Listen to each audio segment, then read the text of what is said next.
आज से लगभग 5000 साल पहले इसी धरती पर एक ऐसी सभ्यता थी जो आज के मॉडर्न शहरों को भी टक्कर दे सकती थी। एक ऐसी सभ्यता जिसने अपने समय से कहीं आगे निकलकर ऐसे शहर बसाए जिनकी प्लानिंग और इंजीनियरिंग आज के बड़े बड़े आर्किटेक्ट को भी सोचने पर मजबूर कर देती है। सिंधु और सरस्वती नदियों के किनारे यह शानदार शहर बसे थे। सीधी सड़कें, 2-3 मंजिला घर और एक ऐसी शानदार ड्रेनेज सिस्टम जिसे बनाने के लिए हम आज भी संघर्ष करते हैं। यहाँ गंदे पानी को बाहर निकालने के लिए ढकी हुई नालियों का एक ऐसा नेटवर्क बिछा था जो आज भी कई मॉडर्न शहरों के लिए एक सपना है। ये लोग कौन थे, कैसे रहते थे, उन्होंने यह सब कैसे कर दिखाया? उनके शहर किसी मेट्रोपॉलिटन सिटी जैसे थे। उनका व्यापार दूर मेसोपोटामिया तक फैला था और उनका समाज बेहद ऑर्गेनाइज्ड और शांतिप्रिय लगता था। लेकिन फिर अचानक सब कुछ शांत हो गया। एक विशाल सभ्यता जो मिस्र और मेसोपोटामिया की सभ्यताओं को मिलाकर भी उनसे बड़े इलाके में फैली थी, अपने शिखर पर पहुंचकर बस गायब हो गई। न युद्ध के कोई बड़े निशान, न राजा महाराजाओं के आलीशान महल या मकबरे, और न ही कोई ऐसी किताब जो उनकी कहानी बता सके। बस एक रहस्यमयी खामोशी जो हजारों सालों से इतिहासकारों और पुरातत्वविदों को परेशान कर रही है। क्या हुआ था उन लाखों लोगों का? वो कहां चले गए? क्या यह किसी भयानक बाढ़ या सूखे का नतीजा था, किसी महामारी का कहर था, या फिर कोई ऐसा गहरा राज है जो आज तक दुनिया से छिपा हुआ है? आज हम इतिहास के उन्हीं धूल भरे पन्नों को पलटेंगे और आपको ले चलेंगे समय में पीछे एक ऐसे सफर पर जहां हम उजागर करेंगे हड़प्पा सभ्यता की पूरी कहानी, उनके शानदार उदय से लेकर उनके रहस्यमयी और अचानक हुए पतन तक। अगर आप रहस्यों के शौकीन हैं और भारत के गौरवशाली अतीत की इस सबसे बड़ी पहेली को सुलझाना चाहते हैं तो हमारे साथ बने रहिए, क्योंकि सच्चाई आपके होश उड़ा देगी। आगे बढ़ने से पहले आपसे एक छोटी सी अपील है, वीडियो को अंत तक जरूर देखिए, क्योंकि आज हम अपने इतिहास के एक अनोखे सफर पर निकलने वाले हैं। ऐसी वीडियो के लिए हमें घंटों रिसर्च करनी पड़ती है। पसंद आए तो लाइक कीजिए और चैनल को सब्सक्राइब कर लीजिए। यह कहानी शुरू होती है आज से करीब 200 साल पहले 19वीं सदी के ब्रिटिश भारत में। उस समय अंग्रेज अफसर और खोजी भारत के कोने कोने की छानबीन कर रहे थे। साल 1826 के आसपास एक ब्रिटिश खोजी चार्ल्स मेसन पंजाब के साहिवाल जिले के पास से गुजर रहे थे। उनकी नजर एक वीरान जगह पर बने ऊंचे टीले पर पड़ी जिसके चारों ओर अजीब तरह की पकी हुई ईंटें बिखरी थीं। गांव वाले उन ईंटों को भगवान का दिया तोहफा मानकर अपने घर बनाने के लिए इस्तेमाल कर रहे थे। मेसन ने अपनी किताब में इसका जिक्र तो किया, लेकिन उनकी बातों पर किसी ने ज्यादा ध्यान नहीं दिया। कई दशक बीत गए। साल 1856 में ब्रिटिश इंजीनियर जॉन और विलियम बर्टन कराची से लाहौर तक रेलवे लाइन बिछा रहे थे। ट्रैक के लिए उन्हें पत्थरों की जरूरत पड़ी। तभी किसी ने उन्हें पास के गांव हड़प्पा के खंडहरों के बारे में बताया, जहां हजारों की संख्या में बेहतरीन पकी हुई ईंटें मौजूद थीं। बर्टन बंधुओं के लिए तो यह जैसे खजाना था। उन्होंने बिना सोचे समझे उन प्राचीन ईंटों को उखाड़कर रेलवे ट्रैक के नीचे बिछाना शुरू कर दिया। वो इस बात से पूरी तरह अनजान थे कि वे दुनिया की सबसे पुरानी और सबसे एडवांस्ड सभ्यताओं में से एक के सबूतों को हमेशा के लिए मिटा रहे थे। इस घटना के बाद भारतीय पुरातत्व सर्वेक्षण के पहले डायरेक्टर जनरल अलेक्जेंडर कनिंघम ने 1850 और 1870 के दशक में कई बार इस जगह का दौरा किया। उन्हें वहां से कुछ अनोखी मोहरें मिली जिन पर एक अनजान लिपि में कुछ लिखा था और एक बैल की तस्वीर बनी थी। कनिंघम इन चीजों की अहमियत तो समझ गए थे, लेकिन वह भी इसकी विशालता और प्राचीनता का सही अंदाजा नहीं लगा पाए। असली तूफान तो 20वीं सदी में आया। साल 1921 में भारतीय पुरातत्ववेत्ता दयाराम साहनी ने भारतीय पुरातत्व सर्वेक्षण के director general sir John Marshall के नेतृत्व में हड़प्पा में एक व्यवस्थित खुदाई शुरू की। जैसे जैसे जमीन की परतें हटी, एक पूरे के पूरे शहर का नक्शा उभरने लगा। सुनियोजित सड़कें, घरों की लाइनें, नालियां। ये कोई मामूली गांव नहीं था, लेकिन कहानी यहीं खत्म नहीं हुई। अगले ही साल 1922 में हड़प्पा से लगभग 590 किलोमीटर दूर सिंध प्रांत के लड़काना जिले में एक और पुरातत्ववेत्ता राखाल दास बनर्जी एक बौद्ध स्तूप की खोज कर रहे थे। खुदाई के दौरान उन्हें स्तूप के नीचे वैसी ही मोहरें और ईंटें मिली जैसी हड़प्पा में मिली थी। उन्होंने तुरंत इसकी सूचना जॉन मार्शल को दी। जब मार्शल ने दोनों जगहों से मिली चीजों का मिलान किया तो उनके होश उड़ गए।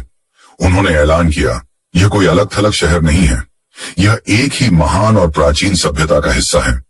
उस दूसरे शहर का नाम था मोहनजोदड़ो, जिसका सिंधी भाषा में मतलब है मुर्दों का टीला। यह नाम इसलिए पड़ा क्योंकि वहां एक टीले पर बड़ी संख्या में इंसानी कंकाल मिले थे। इस खोज ने भारतीय इतिहास को हजारों साल पीछे धकेल दिया। दुनिया को पता चला कि जिस समय मिस्र और मेसोपोटामिया में महान सभ्यताएं पनप रही थीं, ठीक उसी समय भारत में भी एक कांस्य युगीन शहरी सभ्यता अपने शिखर पर थी।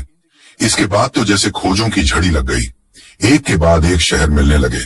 गुजरात में लोथल और धोलावीरा, राजस्थान में कालीबंगा, हरियाणा में राखीगढ़ी और पाकिस्तान में चहुदड़ो। आज तक इस सभ्यता के 1500 से ज्यादा ठिकाने खोजे जा चुके हैं, जिनमें से 900 से ज्यादा भारत में हैं। लेकिन सवाल यह था, ये लोग कौन थे? ये सभ्यता आई कहां से? क्या यह अचानक ही पैदा हो गई थी? इस सवाल का जवाब हमें और भी पीछे ले जाता है, एक ऐसी जगह पर जहां इस महान सभ्यता के बीज बोए गए थे। हड़प्पा सभ्यता किसी शून्य से पैदा नहीं हुई थी।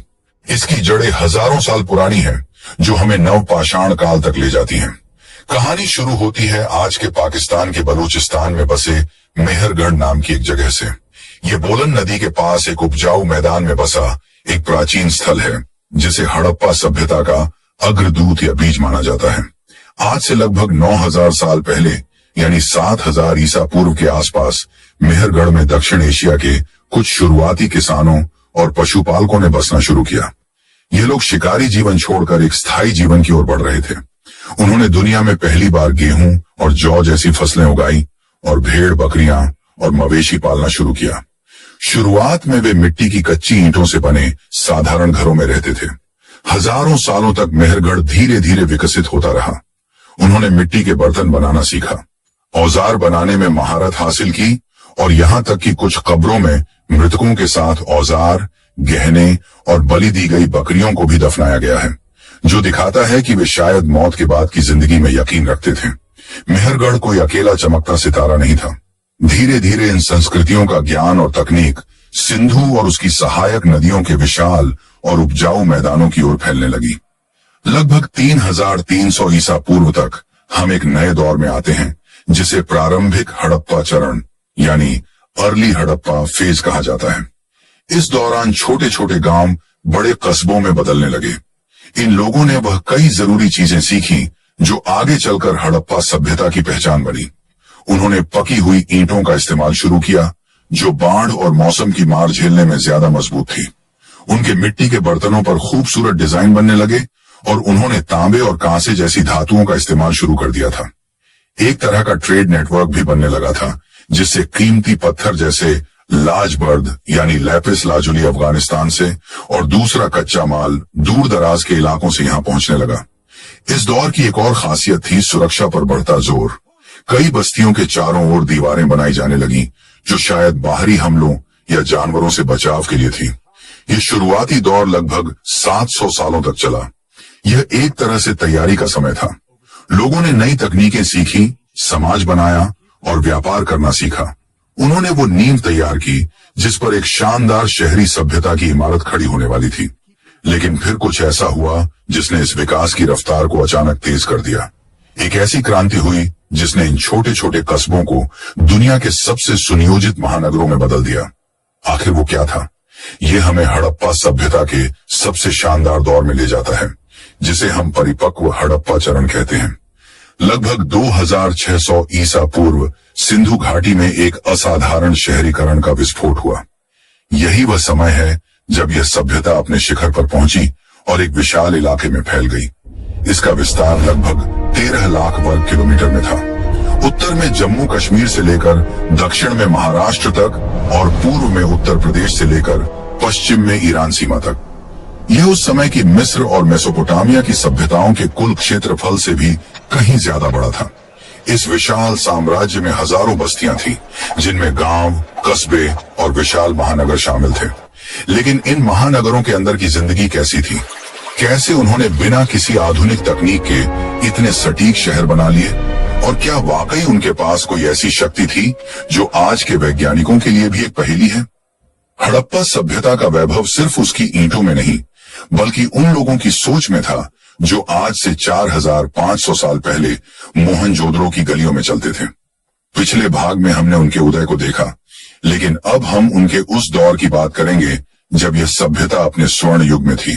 कल्पना कीजिए कि आप मोहनजोदड़ो के लोअर टाउन की एक सीधी सड़क पर खड़े हैं। आपके दोनों ओर पकी हुई ईंटों से बने 2-3 मंजिला घर हैं। यहाँ की हर ईंट एक तय अनुपात में है, चाहे आप शहर के इस कोने में हो या हजारों मील दूर किसी और शहर में। जैसे ही आप एक घर के अंदर झांकते हैं, आप देखते हैं कि घर एक बीच के आंगन के चारों ओर बना है। हर घर की अपनी रसोई है, अपना बाथरूम है, और सबसे हैरान करने वाली बात, हर घर का अपना निजी कुआं और एक एडवांस टॉयलेट सिस्टम है। यह आज से 4500 साल पहले की बात है, जब दुनिया के बाकी हिस्सों में लोग शायद स्वच्छता का मतलब भी नहीं जानते थे। यहाँ की नालियां ढकी हुई हैं और हर थोड़ी दूरी पर मैनहोल बने हैं ताकि सफाई की जा सके। यह इंजीनियरिंग का वह चमत्कार है जिसे आज के मॉडर्न शहर भी अपनाने के लिए संघर्ष करते हैं। लेकिन इन लोगों की अमीरी का राज क्या था? उनका असली खजाना छिपा था उनके व्यापार और उनकी कलाकारी में। हड़प्पा के लोग दुनिया के पहले ऐसे लोग थे जिन्होंने कपास उगाया और उसे कपड़ा बनाना सीखा। वे सिर्फ किसान नहीं थे, वे कमाल के जौहरी और इंजीनियर भी थे। गुजरात के लोथल में हमें दुनिया का सबसे पुराना डॉकयार्ड यानी बंदरगाह मिला है। यहाँ से इनके जहाज साबरमती नदी के रास्ते अरब सागर में उतरते थे और महीनों का सफर तय करके मेसोपोटामिया तक जाते थे। मेसोपोटामिया की पुरानी किताबों में मेलुहा नाम की एक जगह का जिक्र मिलता है, जो दरअसल हमारी इसी सिंधु घाटी सभ्यता का नाम था। वहां के राजा यहाँ से हाथी दांत, सोना, तांबा और कीमती पत्थर जैसे लैपिस लाजुली मंगवाते थे। व्यापार में ईमानदारी बनाए रखने के लिए इन लोगों ने पत्थर के बाट बनाए थे जो 16 के गुणकों में थे। यह सिस्टम इतना सटीक था कि हजारों किलोमीटर दूर भी वजन का माप एक जैसा रहता था। सिर्फ व्यापार ही नहीं, उनकी कलाकारी भी आज हमें दंग कर देती है।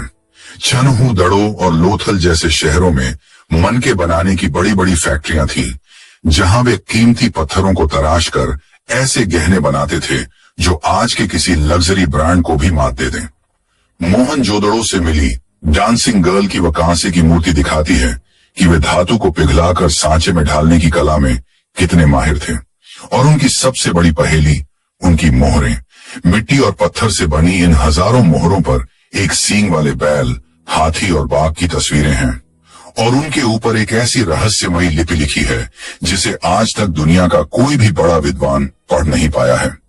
जिस दिन यह लिपि पढ़ी जाएगी, उस दिन हमें पता चलेगा कि वे लोग आपस में क्या बातें करते थे, उनके राजा कौन थे और वे अपनी दुनिया को कैसे देखते थे। धार्मिक तौर पर भी वे बहुत एडवांस थे।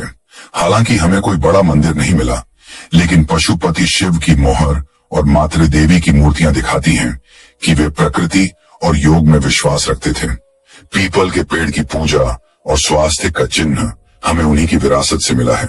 वे शांति प्रिय लोग थे, क्योंकि खुदाई में युद्ध के हथियार न के बराबर मिले हैं।